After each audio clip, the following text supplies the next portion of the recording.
In a hidden corner of the world, untouched by human hands, there lived a fairy of immense power and ruthless pride. Her name was Sylvara, and she ruled the skies of the north with icy elegance and a heart carved from stone. Her silver blue wings sparkled like frozen glass, and her voice could hush the wildest wind. Creatures of the forest bowed to her, not out of love, but fear.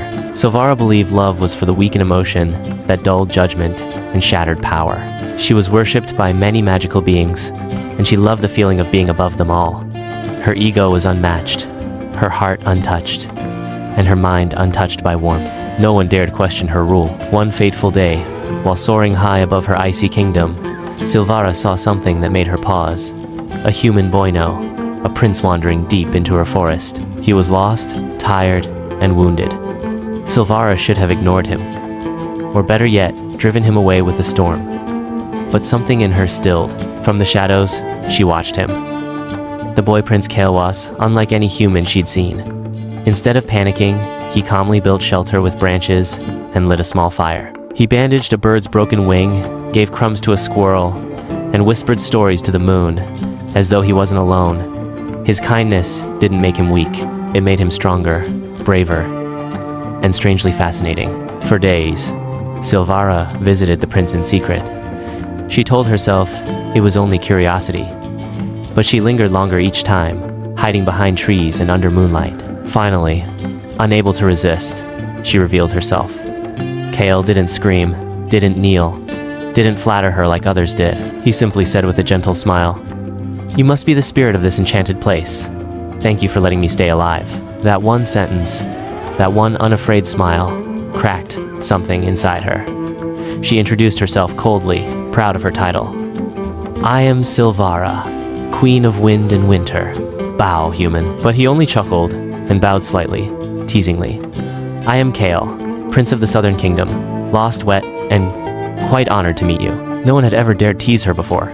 She wanted to blast him with wind, turn him into snow, but instead she found herself laughing. Night after night, they spoke under the stars.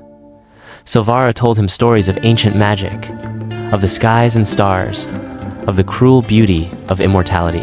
Kael, in return, spoke of the world outside the forced-off music, festivals, families, and dreams. The fairy queen, who once called love a fool's weakness, began to wait eagerly for every evening. But deep within, she was terrified.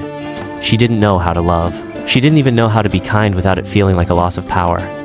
Kael's words, his presence, his gaze, they all stirred emotions she had buried for centuries. And when he finally whispered, "I think I've fallen for you," her heart stopped. Sylvara vanished without a word. She ran. Not because she didn't feel the same, but because she did. She flew high into the clouds, into the blizzard she commanded. She screamed into the wind, cursed the emotions clawing at her chest. "I am not weak," she shouted to the skies. "I do not need love." But her heart betrayed her. The silence of the forest without Kael became unbearable. Her kingdom, once so proud and still, now felt hollow. Her reflection in frozen lakes no longer looked majestic but lonely. When she finally returned to the place they always met, Kael was gone. In his place was a folded letter beneath the same tree where they first spoke. "You may never return, but know this, I meant every word. And if love was a mistake, I'd gladly make it again. For you. You are colder than winter, Sylvara, but more beautiful than all my summers. I'll carry your memory until the end of my days." For the first time in centuries, Sylvara cried. The proud, heartless queen of the skies was broken by a prince's gentle words. She couldn't lose him. She wouldn't. With a burst of wind and light, Sylvara flew to the human kingdom. Her arrival startled. The people guards raised their swords. Wizards prepared spells. But she ignored them all. "I am not here for war," she declared, her voice trembling. "I am here for him." Prince Kael stood at the palace balcony. Their eyes met. He descended the steps slowly, unsure if she was real. Then, in front of everyone, humans, guards, noble Sylvara did something unthinkable. She bowed her head. "I don't know how to love. I don't know how to be soft like you, but I want to learn, with you, if you'll still have me." Kael smiled and held out his hand. "With you," he said, "always." In time, the fairy queen changed. Where once she brought snow, now she summoned spring. Flowers bloomed in her wake. Birds sang near her instead of fleeing. Her eyes still sparkled like frost, but now they were warm. She and Kael married in the very glade where their story began. No grand palace.